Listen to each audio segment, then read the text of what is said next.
The importance of self-love. Kakati omugaso gw'okuba nti banne weeyagala. A few months ago, my friend had just crossed the age of 45. Emyezi emabega nina kyali wange yabadde yawesuse emyaka 45. And about 8 days later, she was knocked down and she died. Wayise ennaku 8 ne bamukuba ebyuma n'ava mu bulamu bw'ensi eno. 2 months later, wayise emyezi 2, I called her husband. Ne nkubira omwami we. You know, a thought crossed my mind. Ekirowoozo kyansaze mu bwongo. That he must be devastated. Ne ndowooza nti alaka ali mu mbeera ya kwennyamira ali bubi. Because first of all, he had a traveling job. Olw'ensonga yali bano abasajja ba safari. And before death, my friend would be the one to oversee everything. Kakati nga loli tannafa mukwano gwange ye yalinga buli kimu akirabirira kuba omusajja yalinga wa ku kaalo.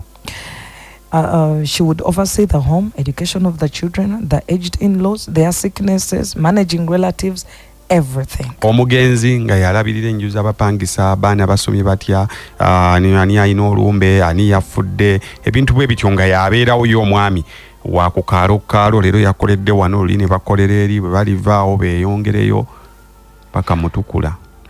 She would sometimes say, I will not have time. My house needs me. My hubby needs me. My hubby cannot even make coffee for himself. My family needs me. But no one was appreciating her efforts. Banga lyonna ng'akugamu naye omwami yakomyewo kakati yanneetaaga mune abaana ati ngeri omwami gy'ataliiwo aba neetaaga nga naye teri asiima ebyo bye yali ng'akola. So I called her husband to see if the family needed any support, as she always felt like her husband must be feeling lost because of suddenly having to handle all the responsibilities. Kwe kumukubirako ndaba omwami engeri yali afiiriddwa omukyala ate kukuba embeera si nnyangu kuba kati buli kimu omukyala kye yali akola ye yalina okukikola. There was no response at first, but later he returned the call. Bwe namukubira essimu teyasooka kugikwata n'oluvannyuma yanzirira. He said he apologized and said he had decided to take on playing tennis for an hour at his club and then later meet friends. N'agamba nti wayi mbadde wookubidde wali mbadde ngenzeeko maki ndi wano kuzannya ku kazannyo kafe ak'ensero then bwe koze tennis ke katena then bwe naavaayo olw'eggulu ngendeko mu kati wali tukube ku kibooziboozi. That he had to ensure that he gets a good time such that he is not stressed. Naganja kufuna kubulamu kufuna binfuula bize neme kubeera mu bweraliikirivu. He even had taken a transfer so that he does not travel anymore. Kakati yali ne ku mulimu ng'asabye nti kakati endongo gye nziramu okkuba ejja kuba ye Kampala. Okay, well. Negul wakubako endongo ya kagende kadeya ey'emyezi 6 nga temudda nga mutandikira Kyengera abe Buwama abe Masaka ne mwetola bwe muti ne mufutukirayo mutuku gundi Jinja myezi 7 temudda naye jo bingi mwagenda ng'emeka mbukyokate no nedabala bakwanga yebyaddala naye nze kale sinyonyo kale nze ng'ebiri ne mudda ne bakuwa emitwalo ogumu n'ekitundu mpaka 14 nga tumazeeyo emyezi 2 kyokka nga buli lunaku we mwakoze leero ate si we musula mulina sula wala. So I asked him, is all well at home? Kwe kumubuuza wa ibiri bitya. He replied, koye he had appointed a cook. Nafunye omufumbe to help with handle the children in eating and everything. Alabirira abaana ebyokulya n'okulongoosa ewaka. He had appointed a full-time caretaker for his aging parents. Kakati bali abazadde nabo nabafunidde y'omwana nina we namufunye abalabirira. So we are managing well, the kids are okay, life is returning to normal. Buli kimu kirabika kitambula bulungi, abaana balabirira bali bulungi, obulamu bukomawo obugenda budda. I barely managed to say a few sentences and we hung up. Sina bye nayongerako nenkola nenyiga katututu. So I started thinking to myself. Kwe kutandika okulowooza. 12 tears welling down my eyes. Nga n'amaziga gampitamu. My friend remained in my thoughts. Omugenzi yasigala mu birowoozo. She had missed the school reunions for a minor alienment of her mother-in-law.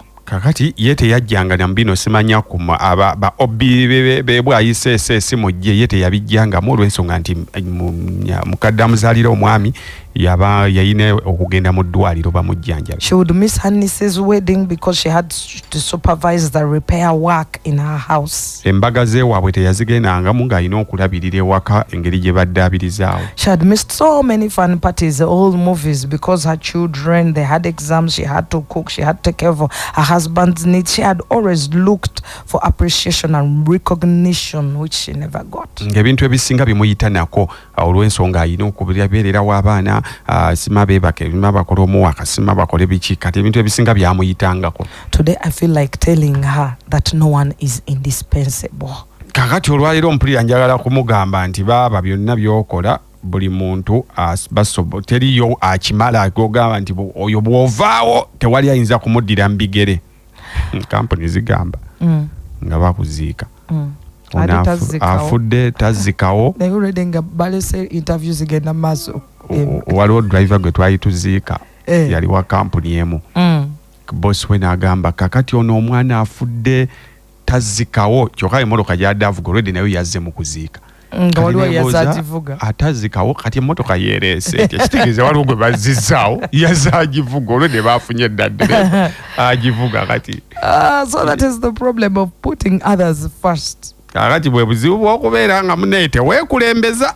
Meaning you have told the others that for you, you will always come second. Ng'abalala obasomesezza nti olaba nze wookubiri mmwe mujja okusikulembera.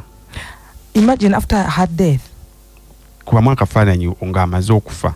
He managed to hire the 2 maids. Omusajja yasobola okufuna obudde obupangisa abakozi babiri. The house was in order.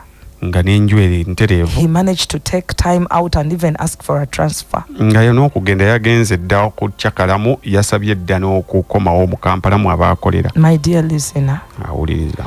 Do enjoy life and remove the frame of the mind that tells you that you're indispensable. Without you, your husband or wife will suffer. Byogamba mbu nze bannange wessiri kampuni tetambula wessiri ab'ewaka tebatambula olimba.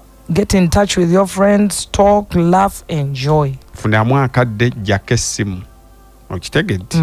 Ofunamu akadde genda mbakyalibo okube ku kiboozi ebyowooza bannabwe bwenvaawo bannange kampuni bwenvaawo omukyala bwenvaawo omwami. Don't look for your happiness in others. You too deserve happiness, but if you're not happy, you can't make others happy. Sanyu eriri mbantu abalala lyesonyiwe kubanga munnange bw'onooba toli musanyufu nabo tebajja kuba basanyufu. Yes, everyone needs you, but you too, you need yourself to take care of yourself and love yourself. Buli omu akwetaaga naye nawe funamu obudde naawe weeyagalemu kyabula nze guno omwaka tayi ku tayi. Tayi ku tayi.